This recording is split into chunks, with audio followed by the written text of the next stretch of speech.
What's good? A side family. Give me 1 second, man. Turn this shit up. 1 second, man. Let me get this right, man. Get my look right, man. Come get my look right, man. I'm now live. All right. We now live. The the link is in the description. I got the link in the description. So if anybody want to join in, all you got to do should be just click on the link in the description. It'll bring you right in. You know what I'm saying? And I just wanted to come on here live on this Wednesday night, man. We just gonna cook, man. We're gonna sit here. We're gonna talk about a little bit of boxing, a little bit of news. You know what I'm saying? Let me add one to my little list of things.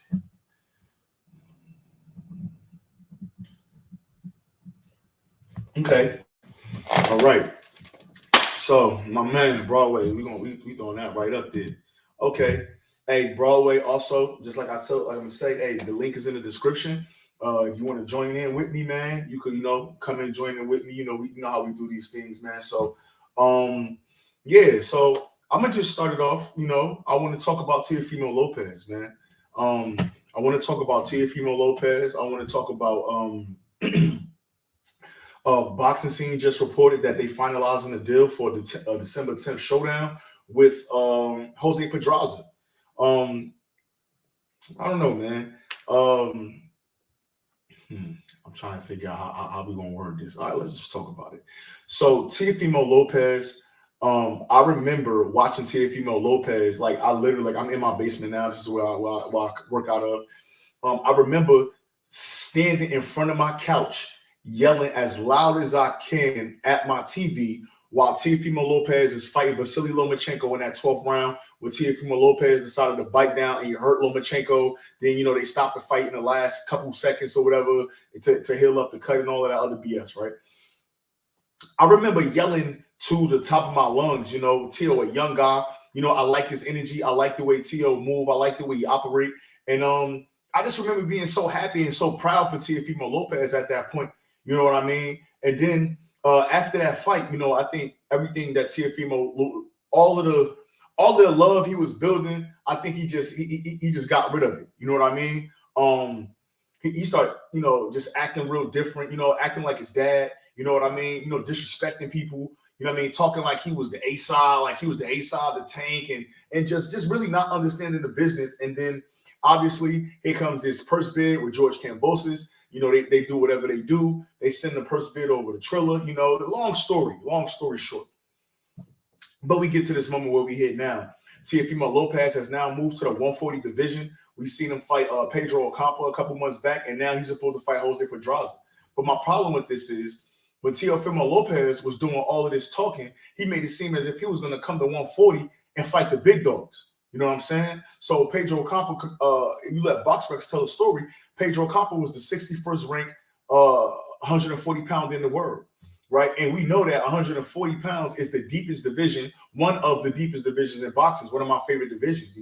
I think it's top 3 as far as deep division and top 3 as far as my favorite, no question. And if you are boxing hardcore, or if you just getting into boxing, that is a division that you should know about if you're hardcore, or you should be trying to get into if you just new to the sport of boxing. So all of that to say, here we are for the December 10th showdown with Jose Pedraza. Now, does this make sense to me? Completely not. No, absolutely no sense, right? Teofimo Lopez, he's been being called out by Arnold Barboza Jr. He's been called out by multiple fighters at 140. His dad said that Barboza was a tune-up. But yet, it's still, as soon as, they're not even out of the ring yet, and you can see Teofimo Lopez yelling over to the top-ranked matchmakers, please do not put me in there with Barboza because he's a bum, right? Undefeated guy, but he's a bum, right? But here we are right now. Teofimo Lopez is finalizing a deal to fight Jose Pedraza December 10th. The same Jose Pedraza that just had a draw with Richard Commey, who Teofimo Lopez knocked out 3 fights ago. So this is your second fight at 140, right? So what this tells me about Teofimo Lopez is A, I don't think he nor his team are ready for real competition at the 140 weight division yet. Um, that boxing scene article tells us that it was either Sandor Martin or Pedraza. He chose Pedraza over Sandor Martin. Well, obviously, Sandor Martin is a Spanish fighter. He doesn't have the same. He's not as marketable, I would say, as Pedraza, but there's no doubt in the world that he's a completely better fighter, and he's probably more game than Jose Pedraza is right now. We did see Sandor Martin beat Mikey Garcia, and so I just think that would have been a good matchup to make. I think the Arnold Barboza fight, that would have been a good fight for Teofimo Lopez, but like I said, yet still, Arnold Barboza is without a dance partner. Teofimo Lopez opted to go with Pedraza over Sandor Martin, and I think that's telling you everything that we need to know about Teofimo Lopez at this weight class thus far. So he may fight for a vacant belt next year, but I think he's going to be in for a real challenge, right? You got to be a little bit stronger. You got to be a little bit faster. 140 is a dog division, point blank period.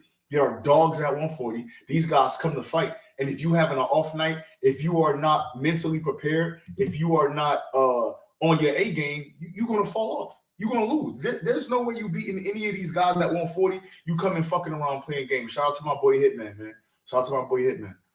Definitely going to see my boy Hitman at that fight too Saturday too. Also, Broadway Joel. A lot of us going to be at the Wilder fight.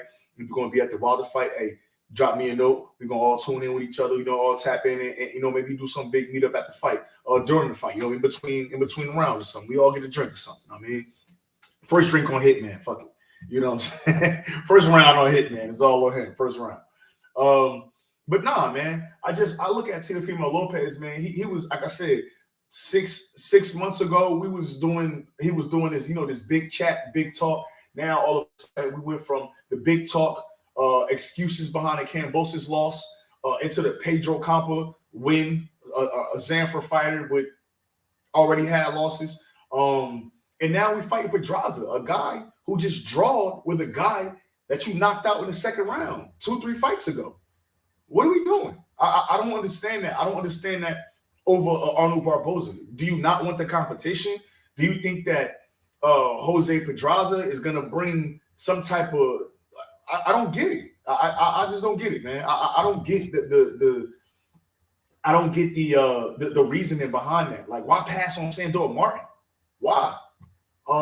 Either way, I think that Teofimo Lopez is going to have to end up seeing Devin Haney, and not even Devin Haney. He's going to have to fight a dog at this division. And so the more he prolong it, the less he want to step up in competition. I do not feel like Pedraza is a step up, right? He does well, but in most of Pedraza's big fights, he loses. He lost to Tank, lost to Lomachenko, he lost to Ramirez. He just had a draw with Comey. I think he got another loss in there somewhere. I'm not mistaken. Could maybe not. I don't think he's been stopped since Tank. I think Tank was the only one to stop him, but I'll have to check on that. But at the end of the day, man, it's just Pedraza's aging. I think that Teofimo Lopez will be able to have his way after a while. He's clearly faster. He's clearly stronger. I don't know. Like I said, a couple months ago, Teofimo was telling us that he was the top 135 pounder in the world. Then he was telling us that he was jobbed by Kambosos and DAZN, and they had a freaking the fix was in so that they could get undisputed and all this other stuff. And then here we are, man. Now we here with this we here with Jose Pedraza. I just don't understand it. Bud Dahar was good, cuz. How you? What's going on, A-Side? Chilling, man. We in the building, man. We in the building. So I just, I started off. Excuse me. I started off. I'm cooking about this Teofimo Lopez, Jose Pedraza potential matchup December 10th. I hear the undercard is going to be fire. So that's good things. But tell me how you feel about that fight. Well, I think I might have been the only man in the world who thought that Pedraza actually beat Jose Ramirez earlier this year.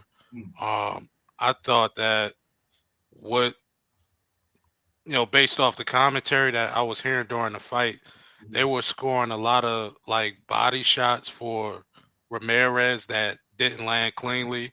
Okay. Were landing on the arms. Mhm.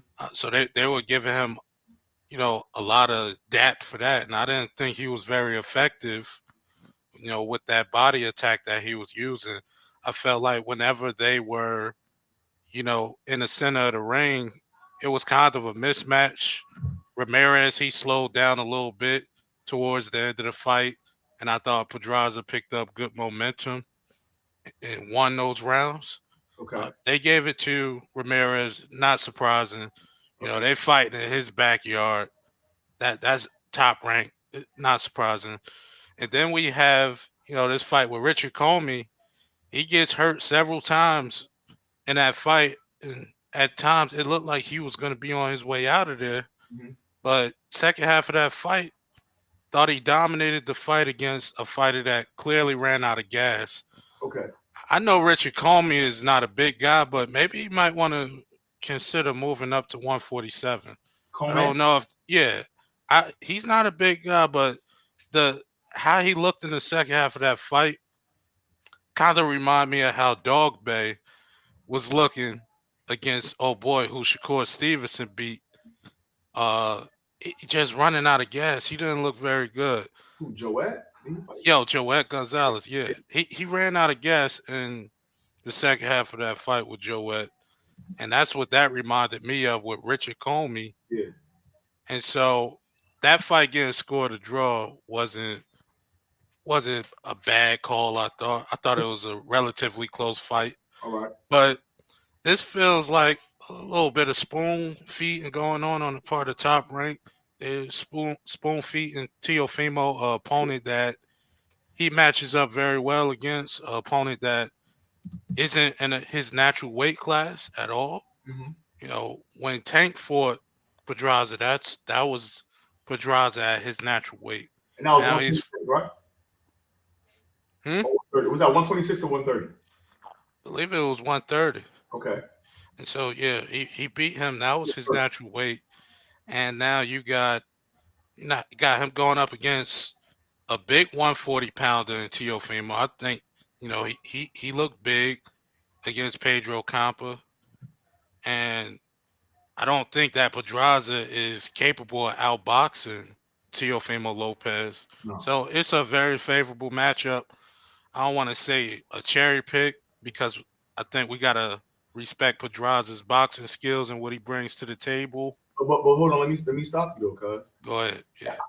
I say cherry pick. Why? Because here it is where you could fight another guy that's, I don't want to say unproven, but a career 140 pounder and Arnold Barboza Jr. You could fight him, who's a very technical, that's a very solid fight. You could fight him, but you opt to fight Jose Pedraza. On top of that, you could fight Sandor Martin, who got a little steam, even though he had fights post the Mikey Garcia fight. But you could fight a Sandor Martin whose name is rising, and he's also undefeated, and a guy that'll make you look, okay, he got Sandor Martin who's ranked highly in a couple different sanction bodies. Barboza, who's ranked right damn near next to Batillo in the WBO. So you choose to skip over Barboza. Because the article says that he opted for Pedraza over Sandor Martin. So that's the definition of a cherry pick. There's a fighter there that's clearly better, that's clearly probably more game than a fighter that just drawed with a fighter that you knocked out 3 fights ago, but you opt for that guy coming off a draw and a loss, coming off a loss to Ramirez, coming off a draw to Comey, a Comey you already knocked out, and that's the fight that you picked for Heisman night. I would say cherry pick. I think that's fair. Yeah, that's fair. Your point that you made. I would just like for you to think about it in this way, though. I'm not telling you to think how I think, but think about it in this light. Yeah.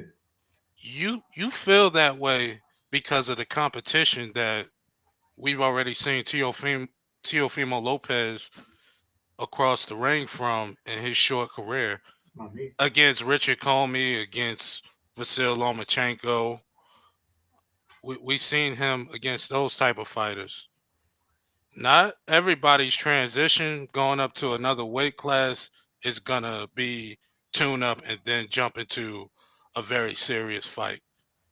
As long as I've been following the sport, it hasn't been like that. We see it a lot with the more established fighters. Yeah, They'll take a little they'll take a little fight that serves as a tune up yeah, at the new weight class they're fighting at, just to, fill things out a bit, and then they'll take on a more serious fight.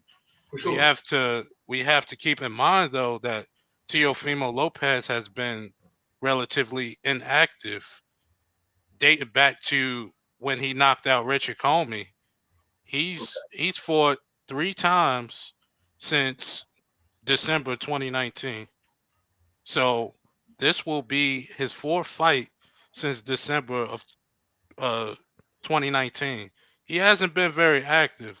So I think we need to give him a break here. I know that might be hard for you because you want to see the best versus the best, but I think we need to give him a break here because he hasn't been very active. So I'm gonna say this, right? And I want you to let me know, am I bugging? You're very correct. He has been active. He fought he knocked out Comey, right? That was Heisman night, right? He fought Lomachenko in the pandemic. He fought Lomachenko. Then he was playing games with Top Rank and decided to let that fight go to purse bid and let Triller win that purse bid. That was strategic, which put him on punishment with Top Rank. Let's be honest, right? And so he played himself. That was his doing. He should have let Top Rank get the fight, or whatever whatever it is that Top Rank wanted him to do. He should have let them do that. So I feel like, yeah, he has been out of the ring, but mostly to his own doing, right? Mostly to his own doing. Okay, copy. He lose that fight. He come back. He had the surgery or whatever he had. He come back. He fight a good fight. Okay, you did. I mean, I think there was some holes there, but we don't even want to get into that because fighting Pedro Campo, that's the 61st ranked 140 pounder on BoxRec, right? But at the end of the day, he got in the ring and said, "Hey, don't put me in with Barboza because he's a bum."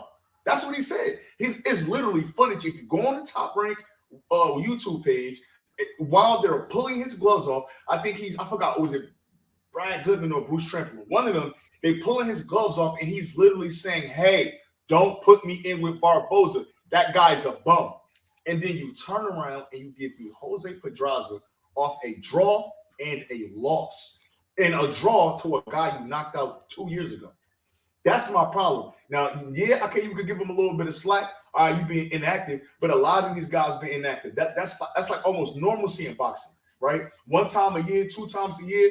That's almost normal for a lot of the guys at PBC. That's normal for a lot of the stars, some of them at Top Rank. That's normal for some of the guys at DAZN. So if you just kill it like you and your dad been saying, "Oh, we're gonna knock this guy out, we're gonna do this to this guy, now I'm holding you to the fire. You gotta live up to your name now, right? It's not like this guy's some humble guy and, hey, I'm just here just trying to win and blah blah blah. That's not true. So I'm gonna treat you like you want to be treated. You say you the man, you say you the big dog, you say you come in to do the takeover. That's his name. He said takeover.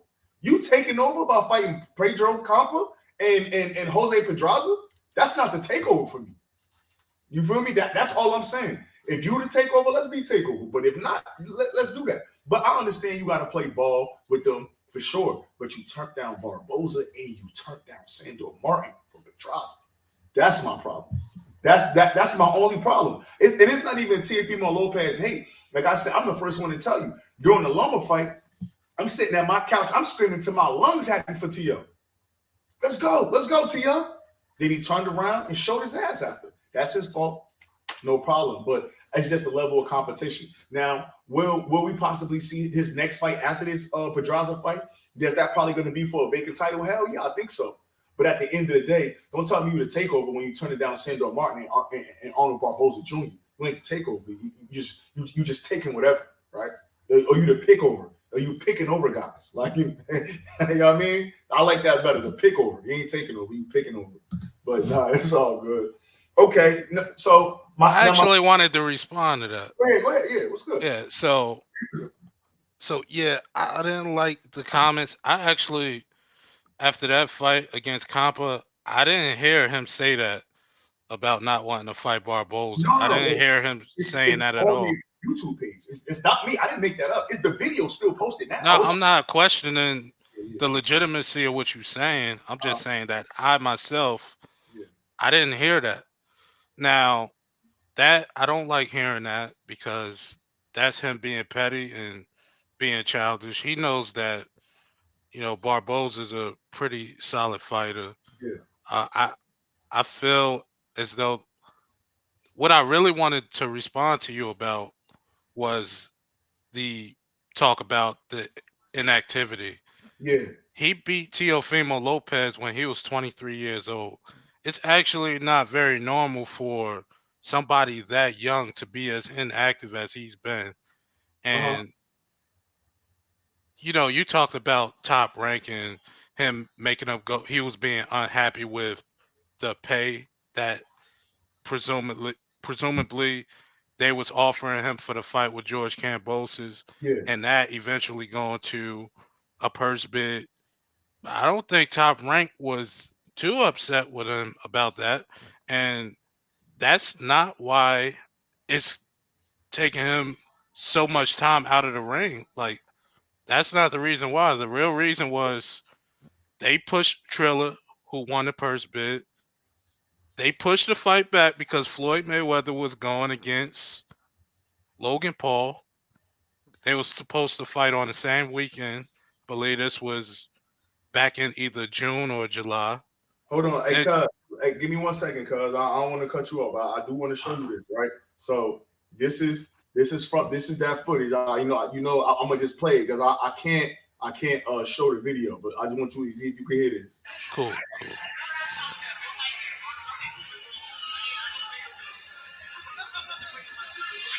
He said, I don't want Arnold Barboza. Do not waste my time. I don't want Arnold Barboza. I need bigger fish. It's the waste of my time.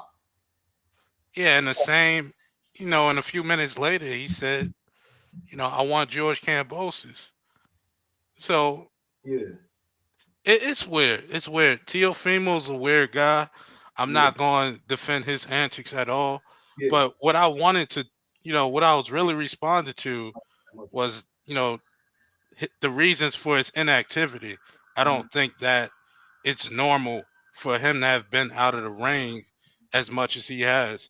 The whole situation with Triller pushing the fight back, then he gets COVID-19, then they push it back like 2 more times. This has nothing to do with Teofimo Lopez and Top Rank. For sure. You could say that it delayed his career because Top Rank would have made the fight happen. He would have made less money, but the fight would have happened when it was supposed to happen. You're not going to be dealing with these small time, people like they got at Triller. Pretty unknown thing going on with them. I know they had Mike Tyson and Roy Jones. That was pretty big at the time, but they're not even in the boxing business anymore. So Teofimo Lopez, he loses to Kambosos. That happened. Took some time out of the ring, clearing his head. He got back in there against Campa earlier this year. The positive thing is that he's fighting twice this year. For sure. And I feel like a lot of these guys, that's what we expected nowadays. I remember when you had guys in their early 20s, they'd be fighting 3-4 times a year, but Floyd Mayweather, to be fair, Floyd Mayweather fought 17 times his first year and a half in boxing. He was already 17. He was already 17 wins in. But what I will say is, with inactivity, that does mean a lot. I will say that. But I'm also going to say that George Kambosos fought Lee Selby on Halloween of 2020, and Teofimo fought Lomachenko 2 weeks before that. And then they fight each other, both coming off of 13-month layoff. So they fought in November. They both have fought in October of 2020. Then they fought each other in November of 2021. So both of those guys, and Kambosos, who's even older, I think he's almost 30 now. I guess he might be 28, 29. So they literally both had the same layoff. So that was in November. He fights Kambosos in November, and then he's back in the ring in August. He just fought in August. No, was it Pedro Campos? Yeah, August. yeah, they both suffered from it. I'm not making Yeah, like I really like Teofimo as a fighter, but me too. I I don't love want it. it. Yeah, I don't want it to be misconstrued that Yeah, I'm making excuses for him. yeah, Like I am going to his fight in December, but I'm not making no excuses for him. I'm just laying out the facts that it actually wasn't Top Rank that contributed to his long layoff. And it was a lot of things out of his control that yeah. led to that. Nah, for sure. I know he had some medical going on. I know he had other things going on. But the one thing that he had going on that he never stopped was his mouth. Kept running his mouth. He didn't stop. He didn't take time to be humble. He didn't take time to kind of realize what was going on. And even now, you ask him the same questions, he's gonna give you the same answers, right? And we'll just see going forward. Again, I think Teofimo Lopez is one of the most talented fighters at 140 and below, point blank, period. We talk about skill for skill, talent wise, punching power, the whole gambit. I think Teofimo Lopez is a good fighter. He has the potential to be great, but again, potential is potential. You know what I mean? It got to be realized. And I just want to see, because again, like I said, in the post fight, he's saying, "Don't give me." He want bigger fish than Arnold Barboza, and it's a waste of his time. But fighting a guy coming off a draw and a loss to a guy, or coming off a loss and then a draw to a guy you knocked out, how is that bigger fish, and how is that not a waste of your time? You know what I'm saying? Over a guy named Sandor Martin, who's ranked in the same sanctioning body as you and other sanctioning bodies as well. That's a little bit more hungrier, but that's neither here nor there. But I mean, I can concede to that. I want all these fighters to do well. I don't take no personal. I don't got personal stake in seeing these guys lose. I don't want to see any of these guys lose. I don't want to see them have bad performances. But at the end of the day, I'm gonna hold you to the standard that you telling me to hold you to, right? And so that's why we did with that. I'm not going crazy about it though, because neither of those guys elevate him or like it's a statement type of thing. If he was to jump in there in his second fight at 140 with them, but neither of those guys elevate him, and he's at Top Rank where now the belts are starting to just get spread out Yeah, because Josh Taylor, him not wanting to defend his titles this year, the belts are getting spread out, but he's still the lineal champion of 140 pounds. So that fight is available. They could make that happen next year in Australia. Not Australia. And where is he from again? people Scotland. Yeah, Scotland. They can make that fight happen in Scotland. I'm thinking about George Kambosos and Devin Haney this weekend. That's what I said, Australia. But Yeah. that's a big fight to be made next summer.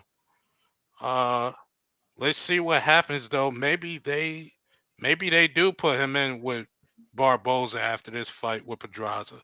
I'm expecting a dominant performance. Yeah, I think Pedraza will do enough to survive up to a point, but I think that eventually Teofimo will get him out of there, yeah, probably around round 10. I yeah, want to say round 9, 10. yeah. I can give you that.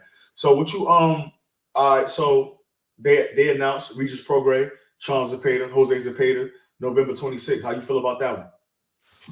On my birthday too. That's pretty cool. I will be ordering that fight.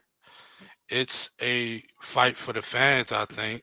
You got two warriors in there, two guys who never shy away from a battle on the inside. We Sure. watched this man, Regis Prograis, stand on the inside with a bigger guy in Josh Taylor for 12 rounds and went to war with him. And Zepeda, we seen his fight with Baranchik, an absolute classic slugfest. These guys are going to bring the fight. You know, I'm looking around this year. There was some pay-per-views that I just did not agree with being pay-per-views. You had Keith Thurman and Mario Barrios, absolutely terrible. You had Andy Ruiz against a 70-year-old Luis Ortiz, absolutely terrible. Two pay-per-views that tanked. horribly. This is a fight that I Wait, wait, think wait, wait, wait. I think you talking about Luis Ortiz and Charles Martin, not the Andy Ruiz. that fight was on pay-per-view. Yeah, no, yeah, but you said Andy Ruiz. That I think that pay per view did well. The Andy Ruiz. No, that pay-per-view was bad. That pay-per-view was really bad. You talking about the one a couple weeks ago? Yeah, that pay-per-view tanked. Okay, It well, tanked horribly. I'll let you. I well, mean, you can look at it. It tanked horribly. Yeah, but It I know the tanked. one with Charles Martin was bad. The Charles Yeah, Martin. that was awful. The Yeah. only reason the only reason people entertained buying that is because there was nothing else to do. Yeah, I'm But with you. this fight, this is something I know it's not gonna be as pricey as the PBC and the Zone pay-per-views Yeah. have been. It's something I think if you're a real boxing fan, show your support for Regis Prograis. I love that guy. I think he's the best fighter at 140 pounds. I think he's gonna give you your bang for your buck. For sure. And hopefully they would, put together a decent card to intrigue the fans a little more. That fight is enough to intrigue me, and just me following both of these guys. I'm looking very forward to that. I think Charles Conwell is the co-main on that card. Who? Charles Conwell at 154, undefeated. Oh yeah, he's beastie. Yeah, he's co-main. Yeah, I'm looking forward to it. I definitely, I'll spend my hard-earned money on that. I hope a lot of other people do too as well. Yeah, I think if I could pay for Luis Ortiz, you see what I see, right? Hey, so I just want to let people know that I got this guy that's popping up in the bottom of the chat. So he didn't came in my chat a couple times, put like porn and stuff in the chat, put a bunch of trash in the chat. I would let him in right now and talk dirty to him, but I just want to let him know, my guy, you're not coming in here. So you should get off it. Yeah, I'm gonna put that in a nice way. But either way, no. I look at it. Give me 1 second. No, I just look at it like I like that fight. I think it's a good fight for Regis. I think it's a good fight for Charles Zepeda. I do think that Regis Prograis is going to end up knocking him out. But we'll see. We'll see, man. I think Zepeda gonna hang in there. It's gonna be a bang out. He probably put Regis on Queer Street a few times. I really think that guy, even when he's hurt, he's very dangerous. I mean, the fight with Baranchi, he was hurt and getting knockdowns. So that guy, he's very dangerous. Even when you think you might be going in for the kill, he's never been finished, I don't think. So if Regis was to get him out of there, very impressive. I would not be surprised if it went all 12. What I like is that I like that against Southpaws, man. He a dog, man. Like I really like Regis Prograis, period. But when he fighting other Southpaws, man, another beast come out. I didn't like in the Tyrone McKenna fight. I didn't like the fact that he didn't pace himself. It's a couple fighters. Like I think again, a guy that we're gonna see this weekend, Gary Antonio, he's one. I think Carlos Adames, he's another one. It's certain guys that are very skilled fighters, but they don't pace themselves well throughout the fight. You know what I mean? And I think that in that Tyrone McKenna fight over in Dubai, now I don't know if it was just because they was in Dubai or whether, I don't know what the circumstances were. Obviously, to each and every training camp, to each and every fight, there's different circumstances that come about. But I do know that he looked really good early on in that fight. And before, I think that fight was stopped on cuts from Tyrone McKenna. But before that fight was stopped on cuts, Tyrone McKenna was starting to come on. He was starting to come on into that fight, and it looked like Regis was gassing. So I just hope that Regis Prograis is able to maybe pace himself out a little bit more, maybe stick to the jab, just wait, not throw so many power shots so often in an effort to try to get a guy out early. We know that Charles Zepeda is very durable. He able to go, He able to go the distance if necessary. I just wonder which Charles Zepeda are we going to see? Are we going to see the version that fought Barianchek? Are we going to see the version that fought Hank Lundy right after that? Because a lot of guys were saying that Hank that Lundy, was terrible. Yeah, a lot of guys were God. saying that Hank Lundy even beat. People were saying that Hank Lundy beat. Hank Lundy. You gotta actually fight to win a fight. No. What I'm saying is, like, if you saying that Hank Lundy won that fight, he did not fight during that fight. He threw a lot of weird shots just trying to protect his chin. Yeah. I think he just recently lost too. Yeah, he got he that fight was awful, but Zepeda, he rebounded from it. He beat, the loudmouth Puerto Rican boy. Didn't think very highly of him anyway. But he got him out of there in the first round. Made a statement that what we saw against Hank Lundy just was like him being out of character. So I don't think we will see that against a dangerous opponent like Regis Prograis, because if we do, that could end up being really bad for Zepeda in that fight. He's gonna go to sleep. His two losses. One is from. Let me see. One is from. Let me see. He lost to Jose Ramirez. Yeah, he lost to Jose Ramirez, and he lost to a guy named Terry Flanagan. Terry Flanagan. He's a UK fighter. He stopped Charles Zepeda in the second round. That was back. That was back in. I didn't see that. That was back in 2015. I got to see that fight, so I don't remember that fight. Guy named Terry Flanagan. He was 27-0 at the time when he fought Charles Zepeda. That was his first loss. So yeah, I looked in the comment section, and yeah, the boxing schedule for the rest of the year, it's not great. I think most of us were expecting to see this man on the screen, against Errol Spence Jr. on November 19th. But obviously, we're not going to get that. But even so, we have this weekend. Yeah, for sure. We have a big weekend for the women boxing. I look forward to both of those fights, but I find it kind of funny that even though Savannah Marshall and Clarissa Shields are the main event, it's the girls' fight before them that I think is really still in the show. At least this week, because the animosity is real as hell, man. We're gonna wait. So then we're gonna talk fight. A couple of things I wanted. You know what? I got one more topic I want to hit before we talk fight week. One more. Shoot. Conor Benn. Right. So what I want to say about the Conor Benn, I did a little quick video on this. Okay, my man, and hey, this my man over J, my man Boog Williams, boxing. He said the boxing schedule is fire for the rest of the year. So if you can, Boog, hey, throw some fights in there so we can see what we got for the rest of the year. I know we do got a card November 5th. We got Zurdo, and that's gonna be a fight. Zurdo and Bivol, I think that'll be a really good fight. Hopefully Zurdo show up and we could see. I mean, I ain't gonna get into that. I'm gonna wait. Right. So Conor Benn, steroids, right? So obviously, because I was in the military, I was around a lot of guys that was using other things in the gym. You know what I'm saying? I never dabbled myself, but I know I'm heavy into the gym. I was a gym guy, crazy. I bulked up, whatever.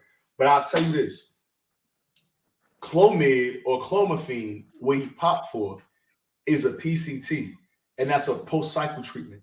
So what happens is when guys take anabolic steroids like testosterone, like D-ball, like Deca, like Tren, like, you feel me, like stuff like that, real gear, shots in the ass, right? I'm not talking about, pop a pill, you're going to be a little stronger, or sip this tea, like Oscar said. I'm talking about real hardcore drugs, steroids, testosterone. After you come off your cycle, because usually it's an 8-week cycle, after you come off your cycle, then you take a post-cycle to keep your hormones regulated, which is that Clomid or that Clomiphene, right? So with that, as soon as he popped for that, What that told me was Conor Ben was doing real steroids, right?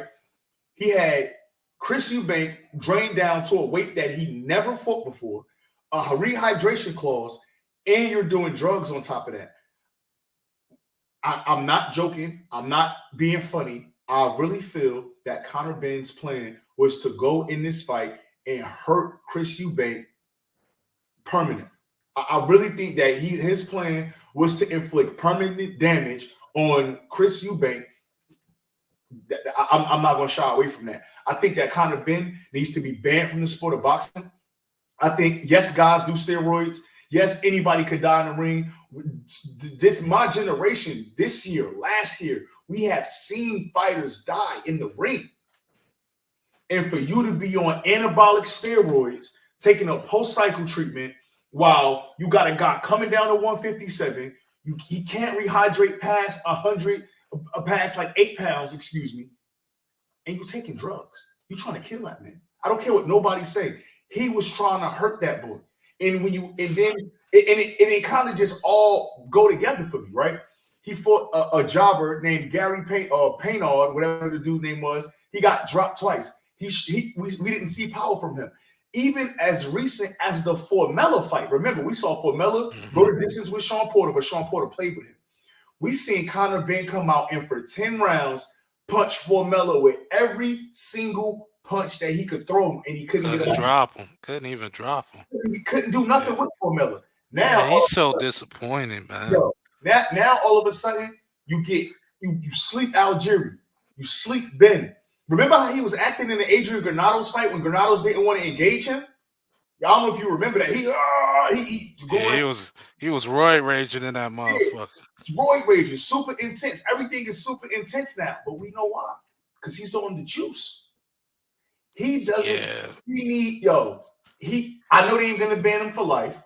Conor Ben needs to drop everything, come to America, enroll in the WBC clean boxing program, and fight American fighters. That's the only way I would give Conor Ben a pass. You need to come here, fight American fighters, and enroll in that WBC clean boxing program. Period. They test you every day, whenever they do that. That is nuts. That shit should not be tolerated in the sport of boxing. You're trying to kill people. You and your dad got this weird energy, right? I don't remember, but as I did my research, the talk after the Gerald McClellan fight with Nigel. Yeah, he used steroids. That's what the talk was after that fight. Yeah. So why is it far-fetched for me to believe that a son who's sticking needles in his ass, right? That's what he's doing. He's sticking needles in yourself, trying to hurt people. Why is it so hard for me to believe that y'all wasn't in cahoots on what was happening? Now the mind is a wondering thing. We wonder, right? So did your dad know you was doing this type of stuff? Why was Chris Eubank father so hell bent on Chris Eubank senior? Why was he so hell bent on his fight not happening? Why was he telling people to boycott the fight? Why didn't the British board, the BBFC, whatever? Why didn't they cancel this fight when they first heard the news? Why didn't they didn't cancel it until it went public? Why? Let me get your take, man. When I heard that news, when it came out, I was in disbelief. I wanted to not overreact, though, because as a fan of a number of different sports, I want to get every side of the story. And I don't want to overreact, essentially. But as each day passed, it's looking so much worse for this guy, Conor Ben, who I was very high on. I didn't understand why this fight in particular was happening when it was happening. And I don't want to spend too much time on him because I want to just get on to, the next topic. Yeah. Because we got so much more to look forward to and talk about than this shit going on with Conor Ben. But it's definitely ironic that on Monday we get this news that Chris Eubanks Sr., Chris Eubanks Jr.'s father, is talking about having this fight scrapped, get rid of it. He was boycotting the fight. he knew something, and he may never come out and actually expose the truth that he knew, but it somebody leaked this, and well, I'm speculating this. I don't know for sure. Mhm. I'm just speculating. I don't want to make it seem like I got inside sources because I don't.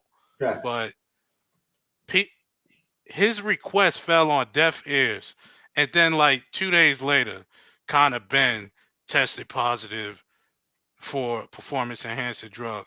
This thing, it's not coincidental at all. I don't think so. It's not. And he wanted to protect his son. He wanted to protect his son's health. And it's good that you mentioned, Gerald McClellan, hard hitting 160-pound fighter. He was a absolute savage. That fight Nigel.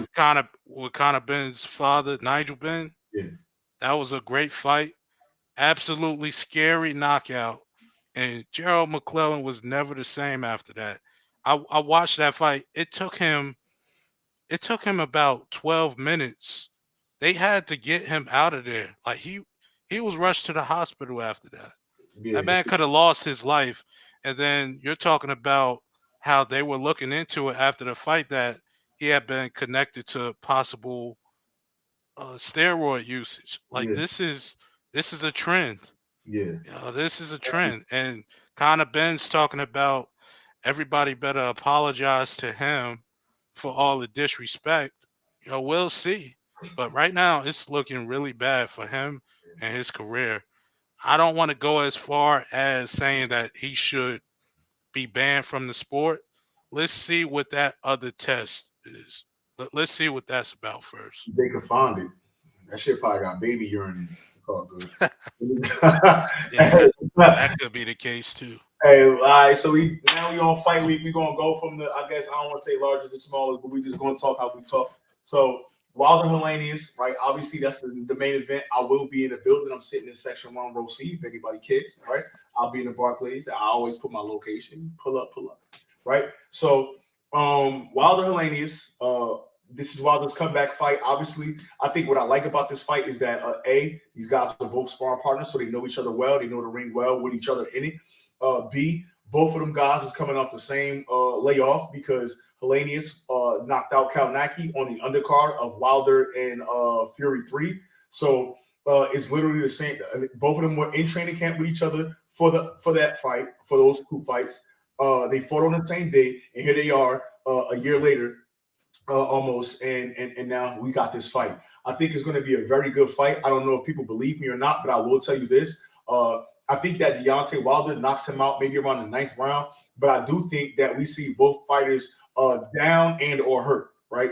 So I think I'm not saying he's going to drop Deontay Wilder, but I do think we see Deontay badly hurt in this fight at least once. Um, That's interesting. I'm really looking to see if Deontay Wilder still got his faculties.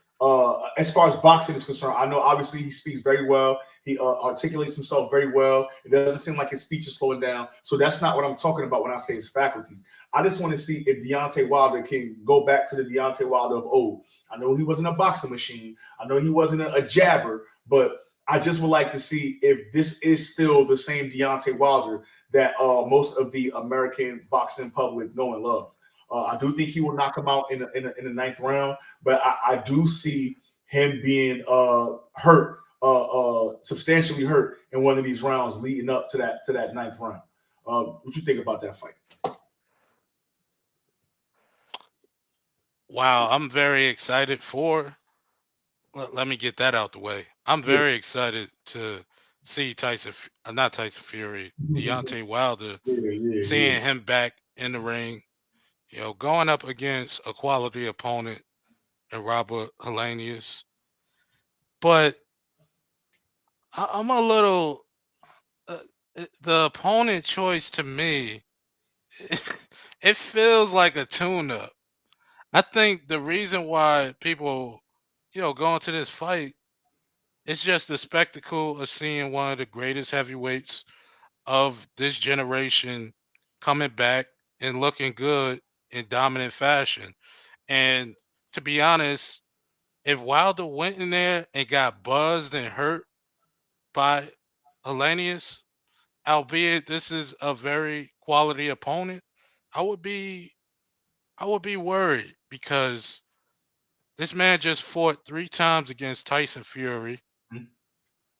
And when you're measuring up fighters, you can't compare Tyson Fury and Robert Helenius No at way. all. You can't even compare Luis Ortiz and Robert Helenius. There are tiers at the heavyweight division, and For it's sure. quite, wide. You know, he's in. I want to say Helenius is in that third tier, and there's quite a few heavyweights there. Above him are guys like Joe Joyce. Oh yeah, for sure. Uh, you got Dillian White. You got Joseph Parker. He's below those guys. And if Wilder went in there and he actually was put in danger, I would be very worried about any potential fight with somebody like Andrew Ruiz, which is being talked about for 2023. Yeah. That's a big fight, of course. But for Deontay Wilder's sake, I really hope he just goes in there. He lines this dude up. There, hey, that dude don't move his head too well, so he Yeah, gonna have a very good chance to put him out with one shot, or at least drop him and then finish him after he get back up. for sure. I hope that he goes in there, he takes care of business within 5 rounds, Mhm. and it's just good for the sport to Hell yeah. see a guy that's done a lot for this sport return back on top. For sure. And I think the only reason why I feel like he may be able to get buzzed is because again, this is only his second fight with Malik Scott.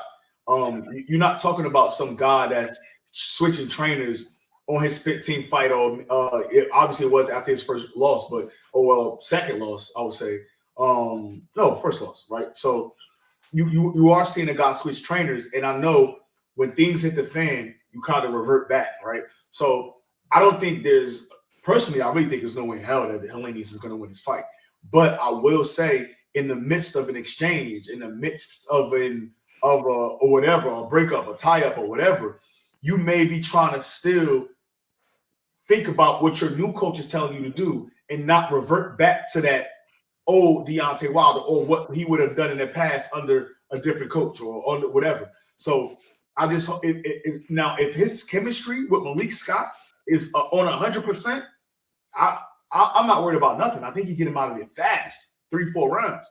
But again, I just want to see how what I mean. Helenius, he coming off of 2 knockout victories, and I think quiet as kept. I think they were kind of building Kalnacki as an opponent for Deontay Wilder until Helenius stopped him twice. Praise the Lord that Kawanaki did not win.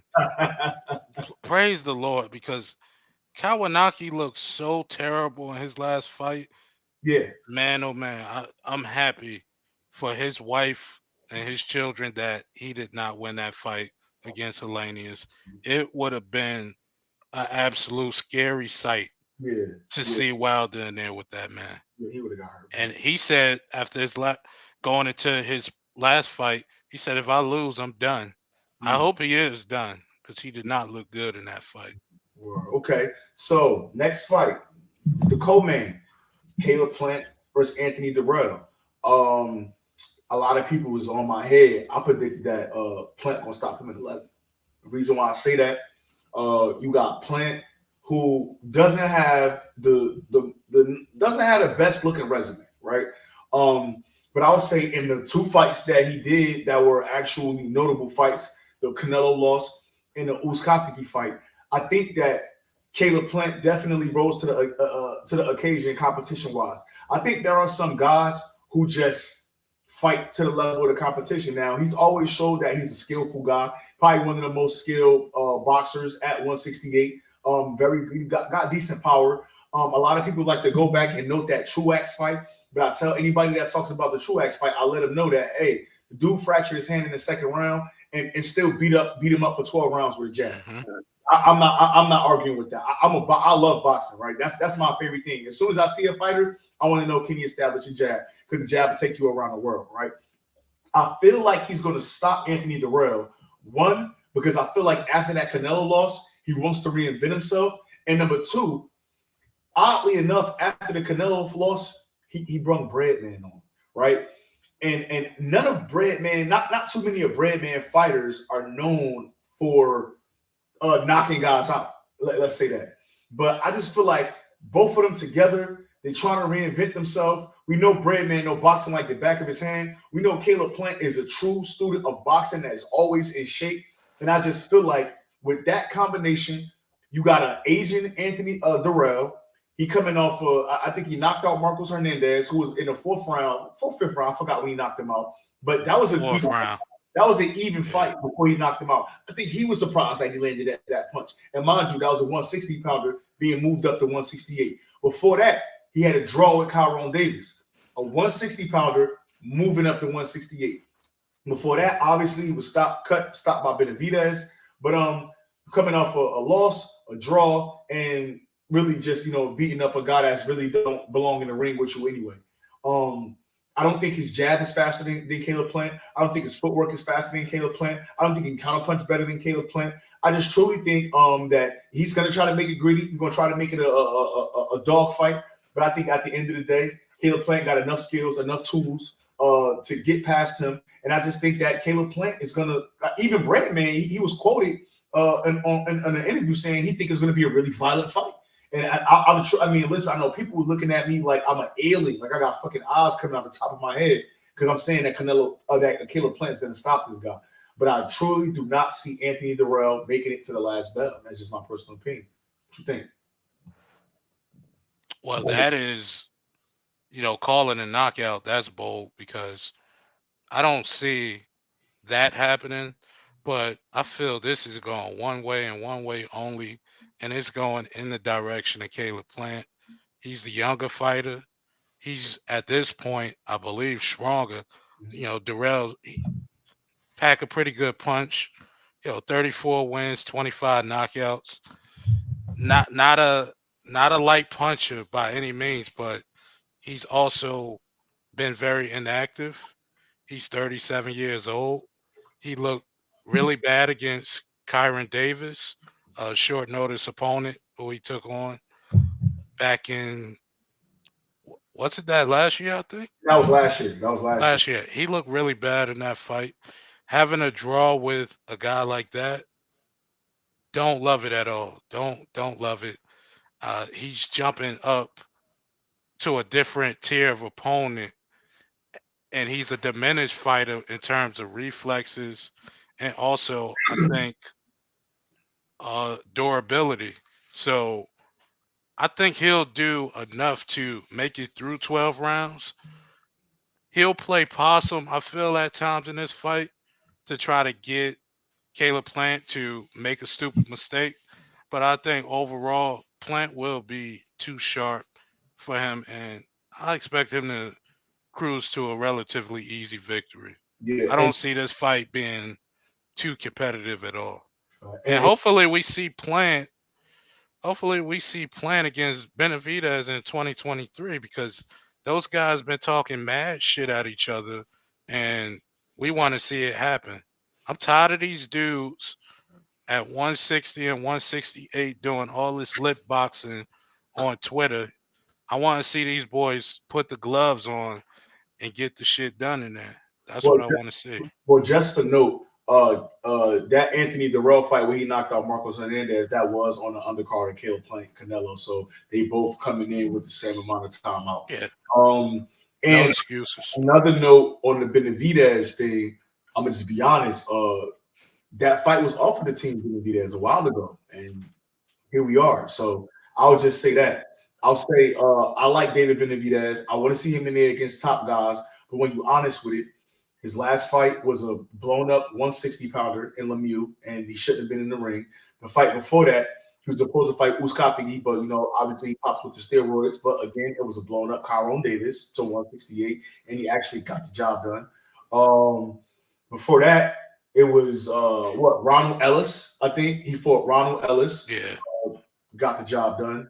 Before that, it was Angulo, right? Angulo, if I'm not mistaken. Oh no, Roma Alexis. Alexis Angulo. The guy that just fought Edgar Berlanga. That Berlanga bit. It was him before that. And then it was Darrell before. So I just we haven't seen we haven't seen him in a challenging fight since he fought Darrell. And nobody was trying to fight at 168. The best current win right now at 168 is Caleb Plant over Uzcategui. Canelo aside, the best win in 168 right now is Caleb Plant's win over Uzcategui, and that's horrible.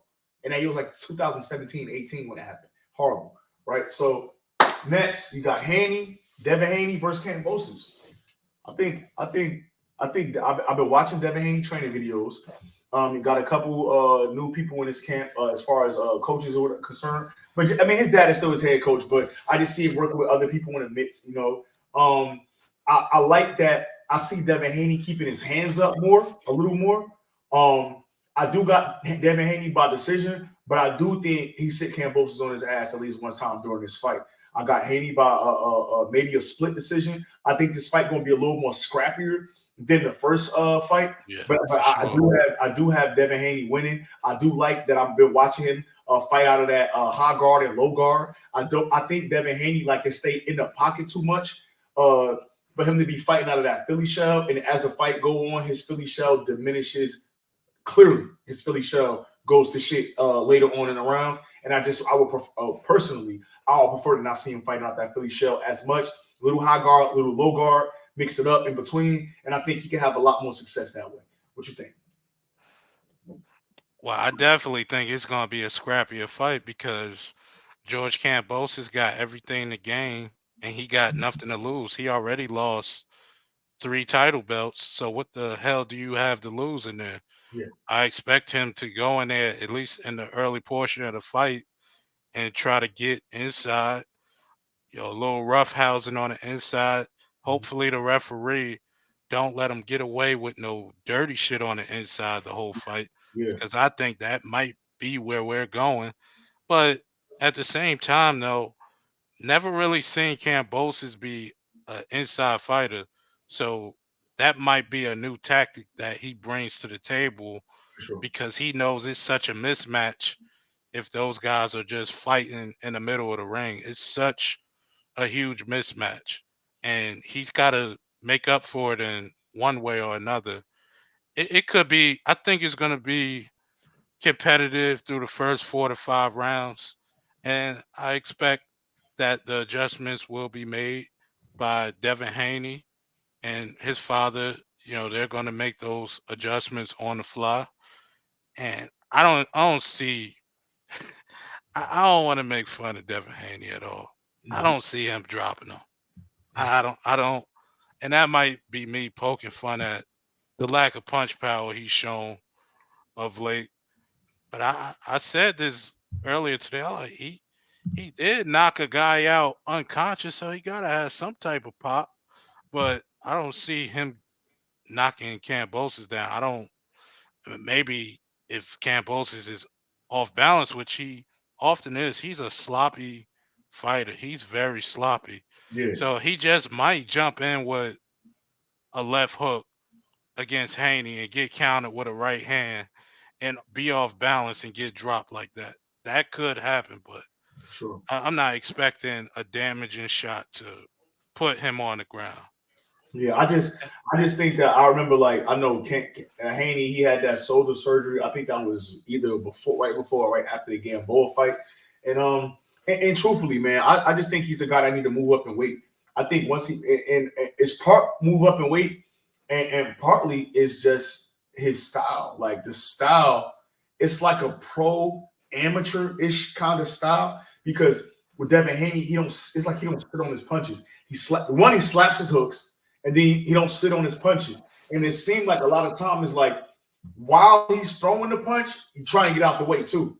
So it's like I'm a hurry up and throw and roll out the way. But it's like at some point, man, you got to just sit on the punch, land a punch, bring the hand back up, land another punch. Right? It's not you. It's like he trying to get full You can't get full leverage while you moving out of the way with your feet, right? So Right. at that point, your feet will save you and get you out the way. But you need to throw that punch, sit down, throw that punch, and then catch, and then throw the punch, and then kick. You feel me? So I think that's just some tactical, foundational things that he need to work on. Technical, I would say, not tactical. Technical things that he just need to work on and get a little better at. But at the end of the day, whether people want to say he got power or not, nobody's just walking through him and getting him out of there. So it got to be some kind of deterrent there. You know what I mean? So we'll see. Yeah, I got Haney winning it. Like I said though, let's hope that this referee, whoever they got assigned to this fight, let's hope that he doesn't let Kambosos do dirty stuff on Yeah. the inside, because I think that's the one subtle adjustment that they'll try to make this time around to make up for being so outclassed in the boxing phase. So let's And see. and I will say that I think this fight more dangerous. I say that because the Australian public or the people that's behind the scenes over there for that boxing commission, they knew that they had 2 fights. Yeah. It was okay for Devin Haney to win the first fight, because had George Kambosos win the first fight, well then we wouldn't have been able to be guaranteed that the next fight or fight with Loma was going to take place in Australia. So now here it is, the rubber meeting the road. Now, if this guy loses this fight, then Australia will sniff a lightweight title for a long time. You know what I'm saying? So I think that this is the fight where if Devin is going to exchange, I think he got to either hurt Kambosos bad a lot, or he got to get him out of there if he's going to exchange. If this fight looked remotely close, I think Devin Haney got to go in this fight with the mindset that the first round, George Kambosos is already up 3. That's why if he's already up 3, and if you're going to get him out of there, go for it. Don't press the gas and have a competitive fight and then think you're going to pull away and jab him up in the championship rounds and think you're still going to get a decision to go your way. I think you're going to come home with a loss like that. I think as far as judges-wise or referee-wise, I think this fight is way more dangerous than the first fight, that second fight, because there is none after this. So that's just my little 2 cents on that. Hey, if they got the referee who did the Jeff Horn and Manny Pacquiao fight, Haney might be in some trouble. We know how many elbows and punches behind the head and punches to the side of the head that they was letting Jeff Horn get away with on the inside against Pacquiao before he even got a warning, which was probably in round 7 or 8. Yeah. I mean, it took them 7 to 8 rounds, whoever that referee was, to give a warning to Horn for all the rabbit punching on the inside. So yeah, we'll see.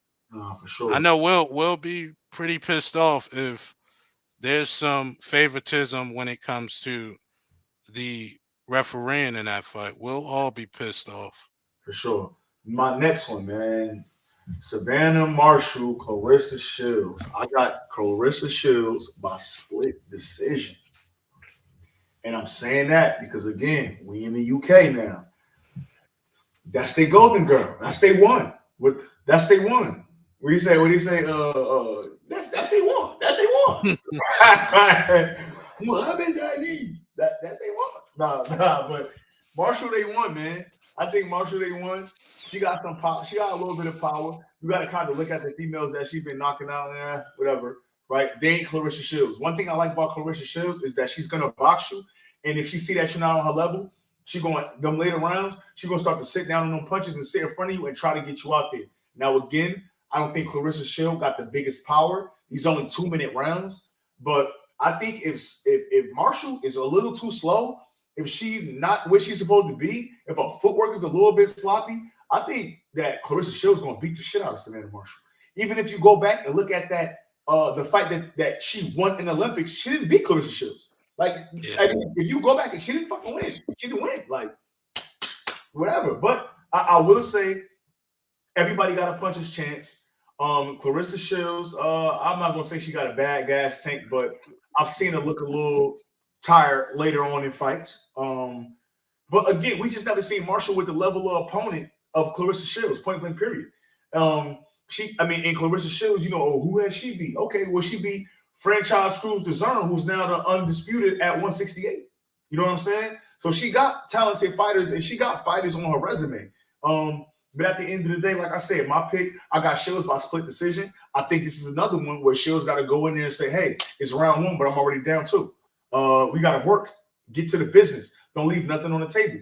And if you're going to make it scrappy, get her out of there. If not, fight a clean fight. What you think?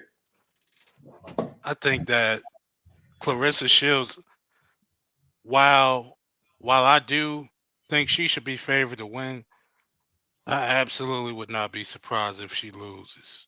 And the reason why I wouldn't be surprised that she loses is something that a lot of people, on boxing Twitter as well as YouTube have pointed out. She makes a lot of mistakes on the inside, and that is an error that somebody with a ton of punch power like Savannah could absolutely exploit. She has not fought anybody with this type of pop, and it's not fake.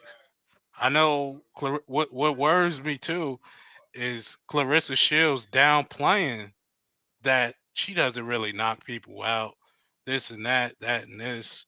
I think if you underestimating how hard she actually hits, the concern that I actually have for her, it could actually happen. It could manifest itself.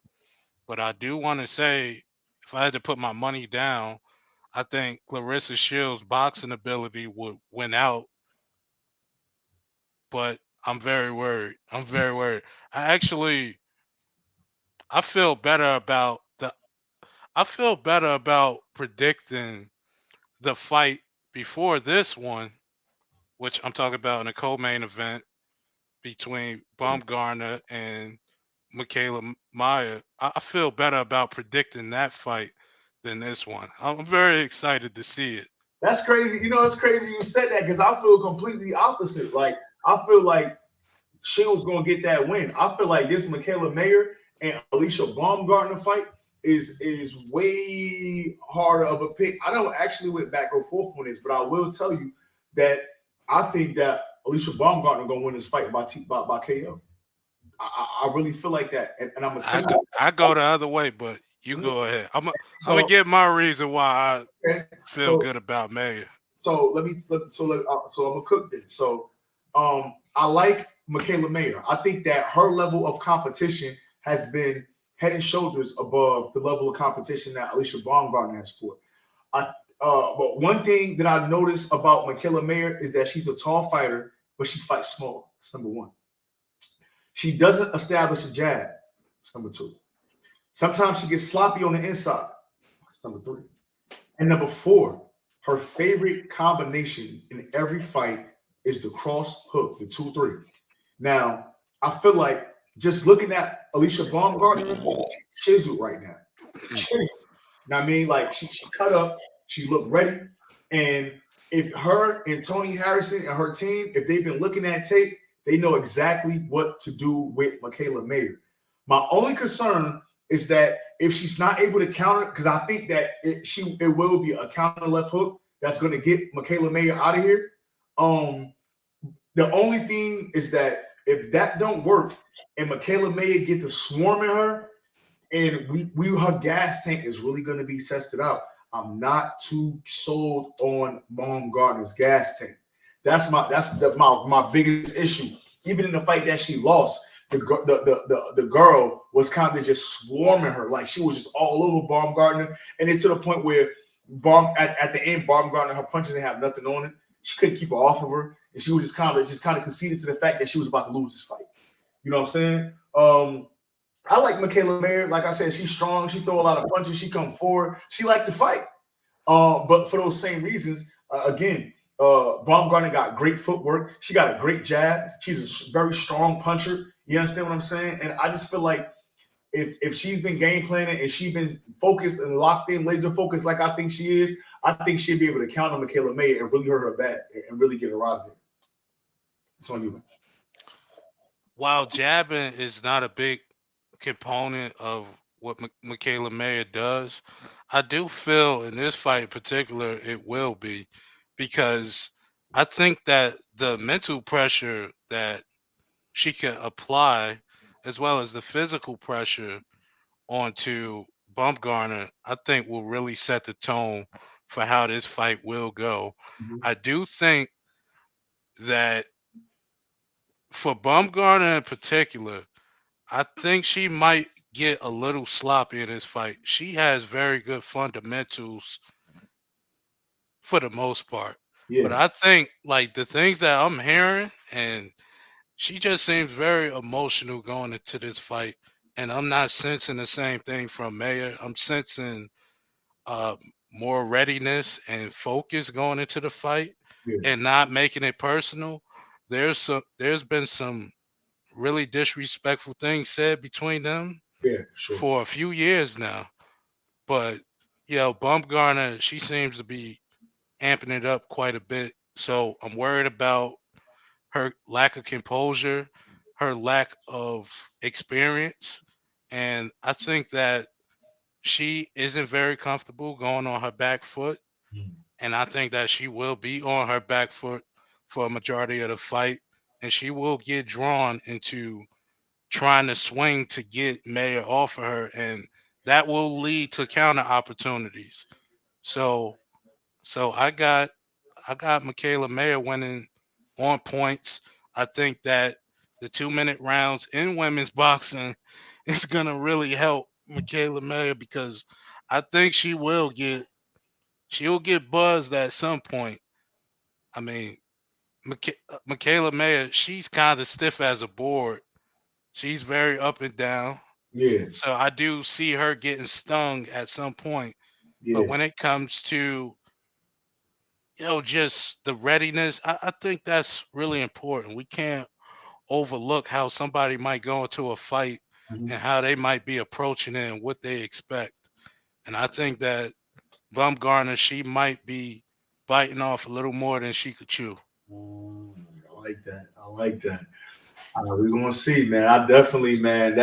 It's gonna be a weekend, man. This probably might end Hell up. of a weekend. It might be one of the best weekend. It might be the best weekend this year in boxing, if I'm Yeah. thinking correctly. Now I do know. The last weekend Devin Haney fought. Remember, I was actually in Minnesota at the Stephen Fulton Danny Roman. I do think that was the performance of the year, the singular performance of the year by any champion that we've had. The Stephen Fulton versus Danny Roman. But remember, we had Cambosos won that night. I'm not sure if it was a fight during that day, but and then no. So we had Devin Haney. Well, we had fights on Saturday. The Stephen Fulton fight. Devin Haney kind of fought that same night, and then a couple days later was the it was the Inoue and my man name's slipping me, man. When the Dragon Ball. Fulton was flawless, but I wouldn't give him the performance of the year by a champion. Who got that? I gotta give it to Bam Rodriguez against Sarissa Soren Visa. Okay. I gotta give it to him. He absolutely embarrassed, demolished. He terminated that man in there. Same man that once Yeah, once beat Chocolatito. yeah, Like he absolutely steamrolled that man. There were people, I don't give a damn what people were saying.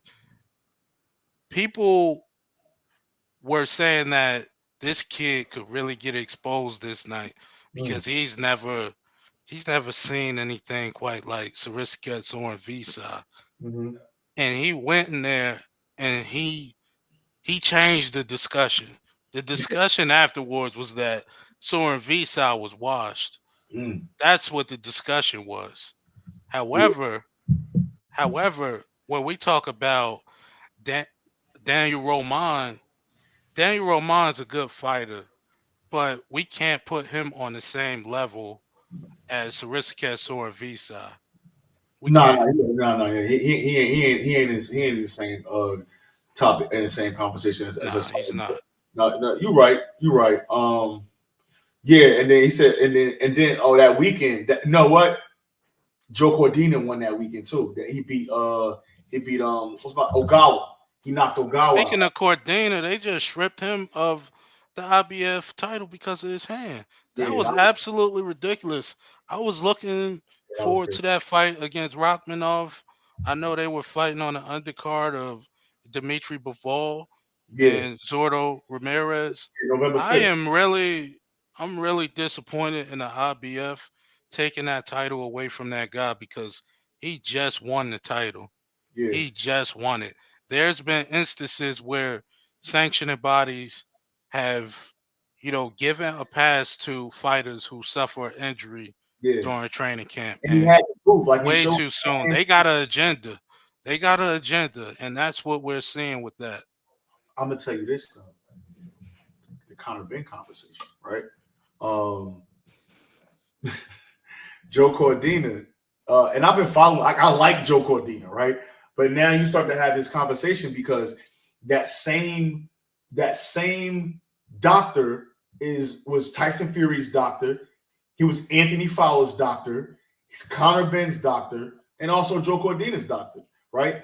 And it was just kind of odd that a guy that wasn't known for being like this big power puncher coming off of a hand surgery, and now you sparking guys out. I remember what was it, that the little thing they do in Eddie Hearn backyard? He fought a guy from Chicago, a guy that I think the same guy he lost to Chris Colbert as well.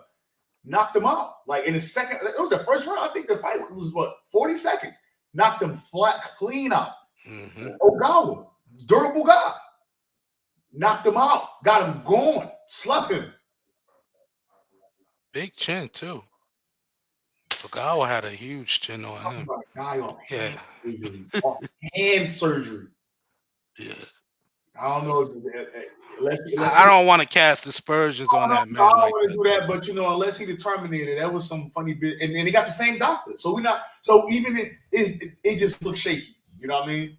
Hey, Lone Star, you really think that's the fight of the year? I don't think so. Charlo Castaño, fight of the year? Nah, that's not the fight of the year, man. I would say I like the Lubin fight. Lubin and Fundora. Lubin Fundora could be fight of the year. I would now as far as dramatic, you got Colin and Lee Wood. That's the fight, bro. That's the fight. That's the fight of the year to me. But the thing is that it wasn't competitive. Mick Collin was beating the shit out of Lee Wood until he stopped him. So on a drama sense, that's a lot. That's not true, man. He dropped him like twice. He dropped Conlon too. He dropped him at the end of round 9? That wasn't an uncompetitive fight. No, I would say that fight, it looked like one guy was clearly better through about the first 4 rounds. And then you saw things pick up. I had it a shutout the first 4 rounds. Yeah. And that's probably what you're thinking about, having not watched the fight probably more than once. Yeah. But after the 4th round, you saw things turning. And I thought the fight was very competitive. But I thought that going into that last round, Lee Wood needed the knockout, or he would have lost, and he got it. Yeah. That was absolutely amazing to me, and I gotta put that as the fight of the year. The reason why I don't put Lubin and Fundora as the fight of the year, which a lot of people have, I've seen that posted a lot. The reason why I can't put it as the fight of the year because of how it ended. I don't like corner stoppages. I really don't like corner. And what's even more controversial about it is the fact that Lubin was up on everybody's scorecard at the time of the stoppage. That guy's face looked like fucking ground beef or something. Sure. So yeah, I get why they stopped it. But at the same time, with a fight being that close, and there were like 2 more rounds left, didn't love the stoppage. Kudos to Fundora, because a lot of people have looked at him as more of like a circus act. Like he's more of a spectacle than an actual contender, and he's clearly worked his way into that position to be considered as a contender. Now, do I see him beating Jamel Charlo? No. Do I see him beating Tony Harrison? Yes. Do I see him beating Brian Castano? Yes. I think he clearly might be the number 2 junior middleweight in the world. I might be reaching, but I think at this point, I think he's the number 2 junior middleweight. He beat Costa Tzu's son, Tim Tszyu. I think he'd beat him. I think that'd be a good fight. That'd be a war, but I think he would beat him. War. No, Tim Tszyu didn't look good against Gausha. He didn't. Yeah, I mean, but again, just when you talk about giving guys a break, that was his American debut. It was a lot of people watching that fight. This is his first time shaking out here in the country with us. So, little things a little different, man. So, yeah, I like to see him again. I think with Tszyu, I think that was a little bit too much time off, especially if you're going into a Charlo fight in January. I just think that was a little bit too much in between the Gausha fight. I would like to see him get another one in there earlier, but I ain't gonna complain about that, man. They getting Tim Tszyu out of there, man. They throwing him to the Lions. That's what he want, though. He was the man, though. He was the mandatory. I think he needed another fight, man. Yeah, it's going to end bad for him. Yeah, no, that's a fact, man. But hey, man, I appreciate it, cuz, man. We rocked out on here for hours and change, man. I'm gonna jump off here, man. We gotta do this more often, man. We gotta cook this thing up way more often than we do, man. For real. Yeah, every Wednesday would be good for me. I'm usually not doing too much on Wednesdays. For sure. I was up before I came on here, finishing a little work ahead of tomorrow just to lighten the load for myself. But I definitely every Wednesday try to be up here. We got to stick to this, man, because it's definitely love it, man. But thank you. I appreciate you for joining me, cuz. Hey, everybody in the chat, I appreciate the comments. I appreciate the love, man. Please like, comment, subscribe. Tell a friend and tell a friend. This is ASOP Boxing, man. Hey, when you tell that friend to tell a friend, make sure you tell them to tell another friend, man. ASOP Boxing. We out.